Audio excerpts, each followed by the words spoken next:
were some traits I had that I did not know I had until I got married. My intentions might have been right, but my mode of communication was wrong. I've had to have some conversations that were not easy to have in marriage. Because when you see yourself through the lens of somebody else, you see other things that you don't see. And this thing about communication is so important because when there is intimacy, there is oneness. And without oneness, the blessing cannot flow from the head to the skirt. The Bible says that one will chase 1,000, but two will chase how many?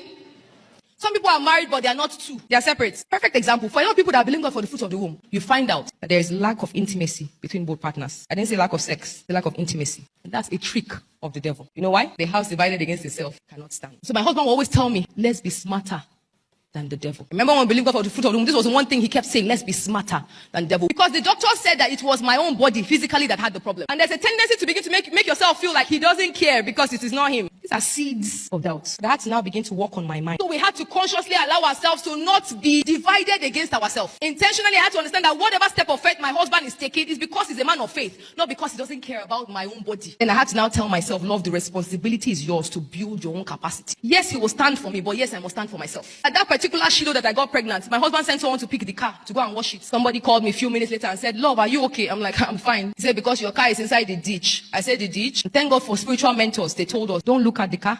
Don't see the car. Don't get yourself worked up about the car. Just tell someone to pick it and take it away from there. And I remember that particular Shiloh was the Shiloh we get pregnant. Exactly 40 weeks after that Shiloh, our daughter was born. What am I saying? The enemy will fight your intimacy. He will fight you from doing what God says. Because if you do what God says, the blessings will come. Because if you are not together, the blessing will not flow. And he knows he has but a short time. So please, in your families, be smarter than the devil. It's not always about being right. Are you standing in God's will and in God's way?